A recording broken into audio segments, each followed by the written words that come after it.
কুলসুম একটা চাকরির জন্য অনেক অফিসে ঘুরে ঘুরে ব্যর্থ হল। কোথাও চাকরি হয়নি কুলসুমের। একদিন কুলসুমের চাচা কুলসুমকে একটা ঠিকানা দিয়ে বলল, এই লোকের কাছে গেলে তোর চাকরি হবে। আমি বলে দিব। কুলসুম চাচার কথায় খুশি হয়ে বলল, আমি যাব।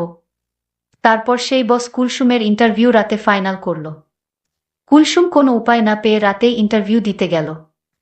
তারপর ইন্টারভিউর নামে বস কুলসুমের সাথে এক রাতে 4 বার ভাবতেই পারছি না। বাকিটা গল্পতেই বলছি। বাবা হঠাৎ করেই স্ট্রোক করে মারা গেল। ওর কোনো ভাই বোন নেই, এমনকি সেরকম কোনো নিকট আত্মীয় নেই যে ওদেরকে সাহায্য করবে। তার উপর তার মা অসুস্থ। তাই হঠাৎ করেই কুলসুমের উপর তার সংসারের পুরো দায়িত্ব এসে পড়ল। সে সবে মাত্র এসএসসি পাশ করেছে। সে জানে না তার এই যোগ্যতা দিয়ে কোনো চাকরি পাবে কিনা। সারাদিন বিভিন্ন অফিসে অফিসে ঘুরে ব্যর্থ হয়ে অবশেষে ক্লান্ত হয়ে সে তার বাসায় ফিরে আসে। পরদিন ওদের বাসায় কুলসুমের এক দূরসম্পর্কের চাচা বেড়াতে আসলেন। ওনাকে কুলসুম একটা ফোঁটাও পছন্দ করে না। কুলসুম যখন ছোট ছিল এই লোক অনেক দিন পর পর আসত আর কুলসুমের দিকে তাকিয়ে থাকত। লজ্জায় এসব কথা কাউকে বলতে পারেনি ও। আজও এই লোকটিকে দেখে কুলসুম খুশি হতে পারল না। সে সালাম দিয়ে চাচাকে ড্রয়িং রুমে বসিয়ে রেখে ভিতরে চলে গেল। একটু পরেই চাচা আবার তাকে ডেকে পাঠালেন।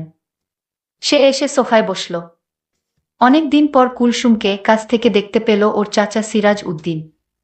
শুনলাম তুমি নাকি চাকরির চেষ্টা করছো। জি চাচা, অনেক কষ্টে গলা স্বাভাবিক রেখেছে কুলসুম। শোনো বেটি, এভাবে রেফারেন্স ছাড়া তো আজকের দিনে কোনো চাকরি পাবে না তুমি। তোমাকে আমি একটা লোকের ঠিকানা দিচ্ছি, তুমি কালই ওনার সাথে যোগাযোগ করবে। আমি বলে রাখব, তোমার চাকরি ইনশাল্লাহ হয়ে যাবে। চাকরির এরকম অভাবনীয় সুযোগের কথা চিন্তা করে কুলসুম খুশি হয়ে গেল। এমনকি নিচু হয়ে চাচাকে সালামও করে ফেল। তার চাচা কুলসুমের দিকে তাকিয়ে রইল। কুলসুম উঠে উপরে তাকাতেই উনি অনেক কষ্টে চোখ সরিয়ে নিলেন। বড় হওয়ার পর কুলসুমকে অনেকদিন পরে দেখে চাচার মাথা খারাপের মতো অবস্থা হয়ে গিয়েছিল। কুলসুমের মতো একই সাথে এরকম মেয়ে সচরাচর দেখা যায় না।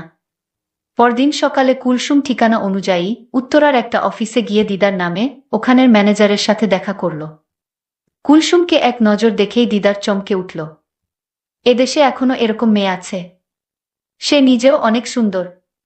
বহুদিন কানাডায় ছিল সে। মেয়েটি দেখতে একদম কানাডা দেশের মেয়ের মতো।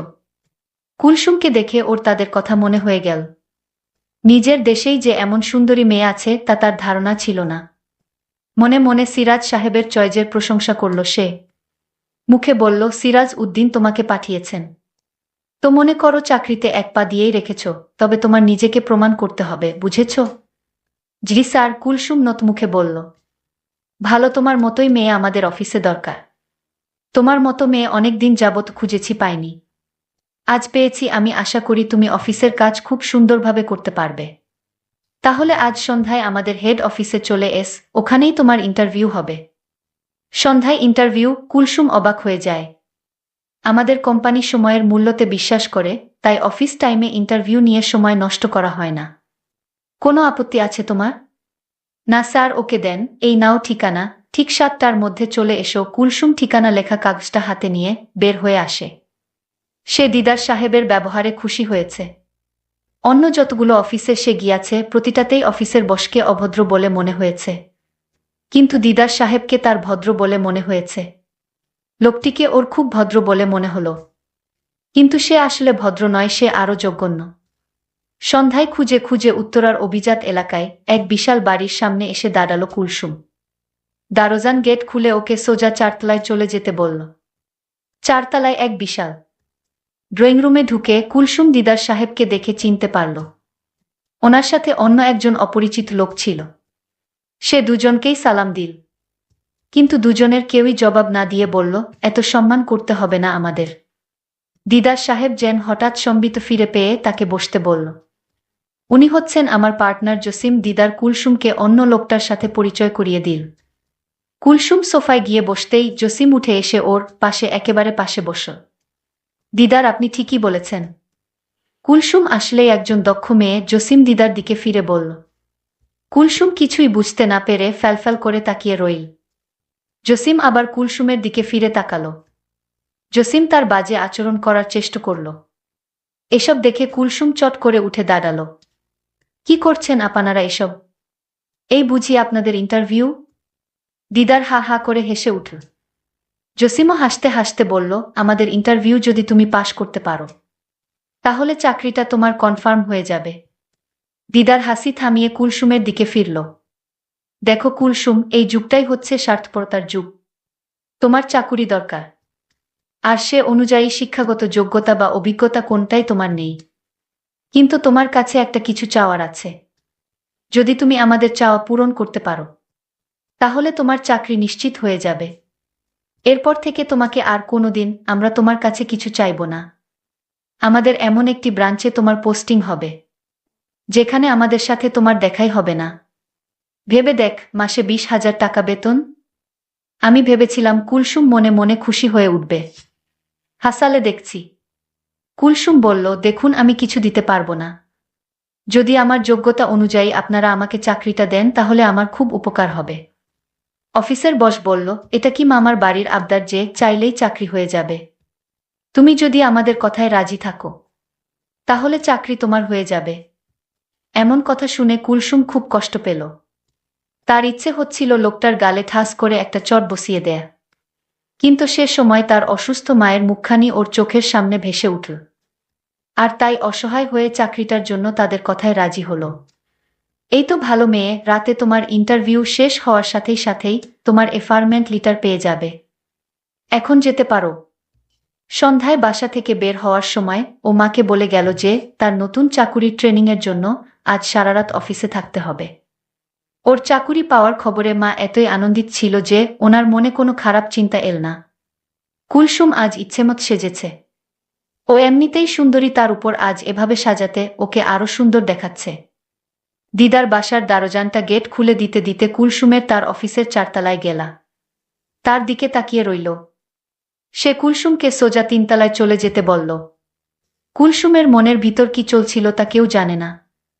অফিসের বস দুইটাও জানে না আজকে কুলসুম এমনভাবে সেজে এসেছে। তারা কুলসুমকে দেখে অবাক। কুলসুম আজ মনে মনে সিদ্ধান্ত নিল যে করে হোক চাকরিটা আমার চাই। তারপর বস্তুটিকে এমন করব সারা জীবন আমার কথা মনে থাকবে। কুলসুমকে দেখে অফিসের বস বলল, এই অফিসে তোমাকেই চাই। অফিসের বস বলল, তাহলে আমি আমার পার্টনারকে আসতে বলি। কুলসুম বলল, স্যার আমার একটা কথা ছিল। আপনারা আমার কাছে যা চাইছেন সেটা আমি এই মুহূর্তে দিতে পারবো না। আমাকে একটু সময় দিতে হবে। বস আমার কারণ জানতে চাচ্ছে কি কারণে এই মুহূর্তে হবে না। আমি বলেছিলাম, দেখুন আমার মা খুব অসুস্থ, আজ আমার বাড়িতে যেতে হবে। এমনও হতে পারে মাকে আজ হাসপাতালে নিয়ে যেতে হবে। বস বলল, তুমি আজ রাত এখানে থাকো, আমি তোমার মাকে হাসপাতালে নিয়ে যাওয়ার ব্যবস্থা করছি। আমি বসকে বললাম, আপনার ব্যবস্থা করতে হবে না। আমি বাড়িতে মায়ের অবস্থা বুঝে তারপর মাকে হাসপাতালে নিয়ে যাব। বস বলল, ঠিক আছে, আমি তোমাকে আজকের দিনটা সুযোগ দিলাম। কাল রাতে তোমার আসতে হবে। যদি কাল না আসো তাহলে তোমার চাকরিটা মিস হয়ে যাবে। ঠিক আছে স্যার, আমি কাল রাতে আমি আসব। আমি বাড়িতে গিয়ে দেখলাম মা খুব অসুস্থ। আমি মাকে নিয়ে দ্রুত হাসপাতালে গেলাম। ডাক্তাররা মায়ের পরীক্ষা করে দেখল মাকে সুস্থ করতে হলে সর্বনিম্ন 5 লাখ টাকা খরচ হবে। আর যদি সেই টাকা 24 ঘন্টার ভিতরে না দিতে পারি তাহলে মায়ের চিকিৎসা হবে না, আর মাও বাঁচবে না। আমি এখন এত টাকা কোথায় পাব? আমি মহাচিন্তায় পড়ে গেলাম। আমি কি করব বুঝতে পারছি না। আমার আপনজন বলতে কেউ নেই। আমি এখন কি করব? কোথায় যাব? কার কাছ থেকে এত টাকা পাব? ভাবতে ভাবতে প্রায় 12 ঘন্টা চলে গেল। আমি ভাবলাম আমি অফিসের বসের কাছে যাব, কারণ তাদের তো টাকার অভাব নেই। তারা আমাকে টাকা দিবে, কিন্তু 5 লাখ টাকা তারা কি আমায় দিবে? আমি তাড়াতাড়ি অফিসের স্যারের কাছে গেলাম। অফিসের বড় বস আমায় দেখে আমার দিকে অন্যরকম দৃষ্টিতে তাকিয়ে রইল। আমি কিছু বলবো সেই সুযোগটা আমায় দিচ্ছে না। আমি বললাম, বস আপনি এভাবে কি দেখছেন? বসের হুঁশ ফিরল। আমি বসকে বললাম, আমার টাকার দরকার। 24 ঘন্টার ভিতরে আমি যদি কাউন্টারে টাকা জমা না দিতে পারি তাহলে আমার মাকে বাঁচানো যাবে না। আমার পৃথিবীতে আপন বলতে কেউ নেই। আমি আপনাকে বলেছিলাম না মা খুব অসুস্থ, আজ মাকে হাসপাতালে ভর্তি করে রেখে এসেছি। বস আমার কথা শুনে বলল, কত টাকা লাগবে? আমি বললাম, বস আমার মাকে বাঁচাতে 5 লাখ টাকা লাগবে। বস আমার কথা শুনে বলল, এত টাকা আমি তোমায় কিভাবে দিব? আমি বসের পায়ে ধরে বললাম, বস আমার মাকে বাঁচান, আমি আপনার সব কথা রাখব। ২৪ ঘন্টার ভিতরে টাকাটা জমা না দিতে পারলে আমার মাকে বাঁচানো যাবে না। আর তাই বলছি আপনি একটা কিছু করুন। বস বলল, ঠিক আছে আমি টাকা দিব এবং তোমার মায়ের সমস্ত চিকিৎসার খরচ আমি দিব। কিন্তু তার বিনিময়ে আমি যা চাইব তাই কিন্তু তোমার দিতে হবে। আমি বললাম, বস আপনি আমাকে একবার বিশ্বাস করুন, আমি আপনার কথা রাখব, কিন্তু আমার মাকে তাড়াতাড়ি বাঁচান। ৫ লক্ষ টাকা কাউন্টারে জমা দিতে হবে। ঠিক আছে, তুমি কোনো চিন্তা করো না, চলো আমার সাথে। বস আমাকে নিয়ে হাসপাতালে চলে আসলো। কাউন্টারে ৫ লক্ষ টাকা জমা দিল মায়ের চিকিৎসার জন্য। টাকাটা জমা দেওয়ার সাথে সাথে মায়ের চিকিৎসার কার্যক্রম শুরু হয়ে গেল। আমি বসকে বললাম, আপনাকে কিছু বলার ভাষা আমার নেই। আপনি যা চাইবেন তা পাইবেন যদি আমার কাছে থাকে। বস আমার কথা শুনে খুশি হয়ে বলল, আগে তোমার মা সুস্থ হোক, তারপর দেখা যাবে। এভাবে ১ সপ্তাহ কেটে গেল। আমার মা নতুন জীবন ফিরে পেল। আমার মায়ের জ্ঞান ফিরা মাত্রই মা আমাকে জিজ্ঞেস করলেন, তুই এত টাকা কই পাইলি মা? আমি বললাম, মা আমার অফিসের বস আমাকে টাকাটা দিলেন, আমি না হয় চাকরি করে পরিশোধ করে দিব। মা বলল, তুই চাকরি করে এত টাকা পরিশোধ করতে পারবি? এই মুহূর্তেই বস আমার মাকে দেখতে এলো।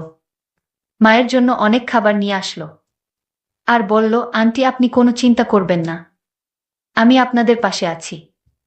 যখন যা প্রয়োজন আমার কাছে বললেই হবে, আমি দিয়ে দিব। আমার মা তখন কান্না করে বসকে বলল, আমার জন্য তুমি যা করেছো তার ঋণ আমি কিভাবে শোধ করব? বস বলল, এ নিয়ে আপনার চিন্তা করতে হবে না। আজ আপনাদের ছুটি, আপনি এখন বাড়িতে যেতে পারবেন। আমি ডাক্তারের কাছ থেকে আপনাদের ছুটি নিয়ে এসেছি আর আপনার ১ মাসের ওষুধ কিনে দিয়েছি। আমি মনে মনে চিন্তা করতে লাগলাম, আমার অবস্থা কি হবে। বস যে কিসের লোভে পড়ে এত যত্ন করছে মাকে তা তো আমি জানি। আমার তো খবর হয়ে যাবে। বস আমায় বলল, কি চিন্তা করছো? এখন আর কোনো ভয় নেই, তোমার মা সুস্থ হয়ে গেছে। কাল তুমি আমাদের অফিসে এসে ইন্টারভিউ দিবে। আমি বসকে বললাম, আমার আর ইন্টারভিউ লাগবে না, আর বাহানা করার দরকার নেই। আপনি যা আশা করছেন তা আপনি পেয়ে যাবেন। আর আমি চাকরিটা পেলে আপনার টাকাটা পরিশোধ করে দিব ধীরে ধীরে। আমি জানি এত বড় উপকার কেউ আমায় করবে না, কিন্তু আপনি আমায় করলেন। আমি টাকা পরিশোধ করলেও আপনার ঋণ আমি কোনোদিন দিতে পারবো না। বস বলল, ঠিক আছে আজ রাতে অফিসে চলে এসো। আমি বললাম, ঠিক আছে আপনি যান, আমি আসব। আমি বুঝতে পারছিলাম আমার সাথে কি ঘটবে, কিন্তু আমার এছাড়া কোনো উপায় নেই। আমি রাতে মাকে ওষুধ খাওয়াই। আমি মাকে বললাম, আজ রাতে আমি ফিরতে পারবো না, কারণ অফিসে অনেক কাজ আছে। আমি রাতে বসের কাছে গেলাম। বস আমায় বলল, আমার মনের ভিতর যে খারাপ উদ্দেশ্য ছিল, আমি সেই উদ্দেশ্য থেকে বের হয়ে আসলাম। কারণ তোমার মাকে দেখে আমার মায়ের কথা মনে পড়ে গেল। আমি মায়ের স্নেহ ভালোবাসা পাইনি, কারণ আমার মা ছোটবেলায় মারা গেছে। আমি তোমার মাকে বাঁচাতে পেরে আমি নিজেকে ধন্য মনে হলো। আমি তোমার উপর যত শর্ত ছিল তা আমি তুলে নিলাম। আমার কথায় যদি তুমি কষ্ট পেয়ে থাকো তাহলে আমায় ক্ষমা করে দিও। আমি বসের মুখের কথা শুনে আমার চোখে পানি এসে গেল। আমি বসকে বললাম, দেখুন আপনার জন্যই আমার মা আজ বেঁচে আছে, আর আমায় খারাপ ভাববেন না। আমি যা করছিলাম মায়ের জন্যই করছিলাম। বস তখন বলল, আমি তোমায় একটা কথা বলতে চাই। বলুন বস। আমি তোমার দায়িত্ব নিতে চাই, মানে আমি তোমাকে বিয়ে করতে চাই যদি তোমার আপত্তি না থাকে। আমি বসকে বললাম, আপনি কোটি কোটি টাকার মালিক, আপনি আমায় বিয়ে করলে আপনার সম্মান হানি হবে। বস তখন বলল, দেখো আমার মা নেই, আমি তোমার মায়ের সেবা করে যেতে চাই, প্লিজ তুমি না করো না। আমি বসকে সেলুট দিয়ে বললাম, আপনার মতো মানুষ যদি প্রতিটি প্রতিষ্ঠানে থাকতো তাহলে কোনো মা অসুস্থ অবস্থায় মারা যেত না। ঠিক আছে, আমার কোনো আপত্তি নেই। আপনার মতো মানুষ আমার পাশে থাকলে আমার বাকি জীবনটা ভালোই কাটবে। বন্ধুরা, আজকের গল্পটি কেমন লাগলো তা অবশ্যই কমেন্ট করে জানাবেন। আর এরকম নতুন নতুন গল্প পেতে আমাদের চ্যানেলটিকে সাবস্ক্রাইব করে পাশে থাকুন। ধন্যবাদ।